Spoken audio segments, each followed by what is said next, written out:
Eso normalmente aquí se ha dicho siempre, bueno, pues vamos a juntar una manada de animales de unos y de otros, decía, pues de unos y de otros, sin citar nombres. Para ir a la feria, por ejemplo. Yo he ido a la feria con ganado y íbamos varios juntos. A Trujillo fuimos un año con 6 bueyes andando, íbamos por aquí por Albalá, los jueves, por la torre, no, a la feria ahora a Málaga en noviembre, de San Andrés, sí. a la de San Andrés. Íbamos por esos caminos andando a la feria, con ellos eran 2 míos, nuestros, de mi hermano y mío, y otros 4 de otro que tenía también ganado este. Y claro, por eso decíamos, juntamos cuartos de bueyes y vamos juntos a la feria de Trujillo.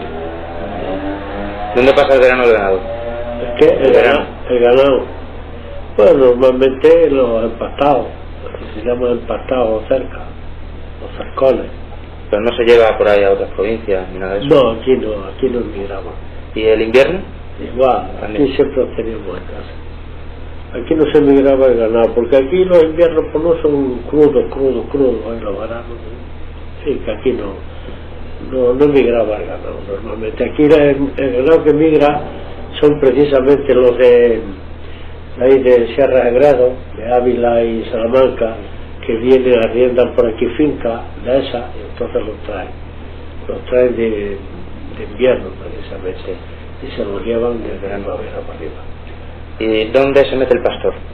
¿El pasto? El pastor. Ah, el pastor. Pues en casa o choza, antes tenían choza, no eran chozas, ya tienen casita.